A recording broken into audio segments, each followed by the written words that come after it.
Creep kills my duck, so I ruin his life. So, here is my story. Back in May of 1990, there was an unseasonably late snowstorm. A few days after it snowed, I was riding my bike, and found a baby duckling all by itself near a river. There was no mother duck around, so I put it inside my shirt to keep it warm and brought it home on my bike. My mother thought it would die because it was so small and cold and wet and shivering, but I put it under a light, and after a while it dried off and started hopping around and peeping.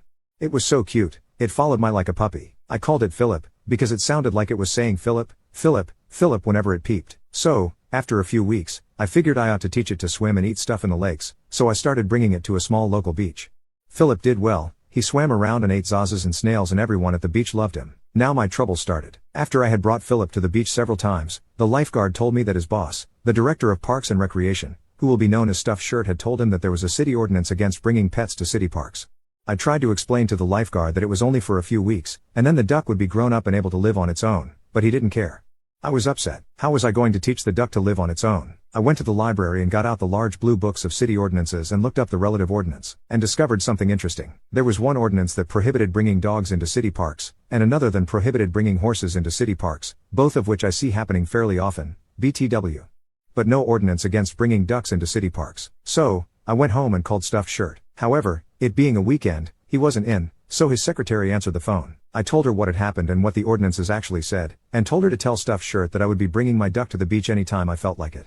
Well, apparently when Stuffed Shirt heard this, his head exploded. He called me back and told me that he had had a conference with the city attorney about my duck, and according to him, the city attorney had decided that the law should be interpreted to refer to all domestic or pet animals, not merely dogs or horses.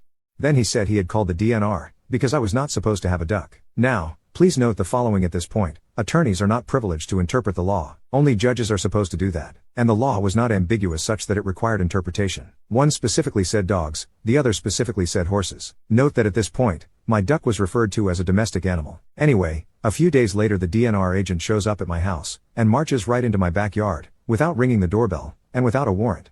We will call him Butt Buddy, because I suspect that was his relation to Stuffed Shirt, as he wasn't even from my city. Stuffed Shirt had gotten him to come over from another city. I was in my backyard at the time feeding Philip, my duck, and Butt Buddy proceeds to read me the riot act. First he tells me that my duck was a wood duck, which is a wild animal, after Stuffed Shirt had previously referred to it as a domestic animal. And this was a lie, BTW, I learned later my duck was a mallard, which can be considered either wild or domestic, depending on the circumstances. Then he tells me that I can't have a wood duck, which my duck wasn't, without a game farm license, and that I couldn't get a game farm license unless I had 40 acres of land.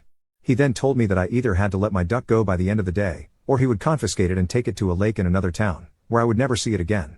I told him my duck was too little to let go, and I was going to let it go in a month, but he wouldn't hear it. He told me I had to do as I told him. I was crying as I let my poor little duckling Philip go on the lake. I went back that evening to check on him, and he was cowering, terrified, under a boardwalk. The next day, I couldn't find him at all. He probably got eaten by something because he was way too little to let go. Then, would you believe, the next week, Butt Buddy the game warden, came back onto my property, without permission, again, to make sure the duck was not still there.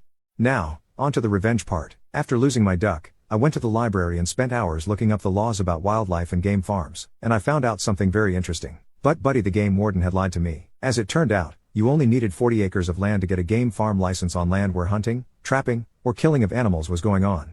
Otherwise there was no land requirement to get a game farm license, only a pen size requirement, which my pen for my duckling more than met. If I was devastated and crying my eyes out before, now I was so furious that my head was exploding. They killed my duck not because it was the law, but just for an ego trip. So I got even. I was the town eccentric, so I didn't have any reputation to lose, and didn't care what people thought of me. I spent the next several weeks walking around downtown and telling everyone who would stop and listen about my duck, and how Stuffed Shirt and Butt Buddy had lied to me and made me condemn my own pet to death. Maybe people thought I was nuts, but I didn't care. Everyone was finding out what happened, and Stuffed Shirt was scared. I had a friend from work who also worked part-time in his office, and she told me he was so frightened that he had gone to a lawyer to try to pursue a slander charge against me, to get to stop telling people what had happened. Only the lawyer told him there was absolutely nothing that could be done, because truth was an absolute defense against slander. And if he didn't like the truth, whose fault was that? Stuffed Shirt's critical mistake, of course, was actually filing a complaint with the DNR so that he could get Butt Buddy game warden to legitimately intimidate me into releasing my baby duckling way too soon.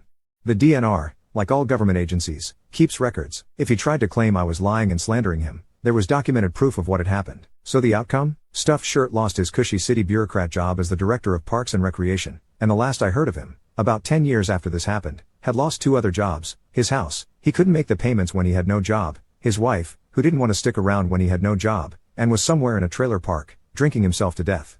I hope he did, too.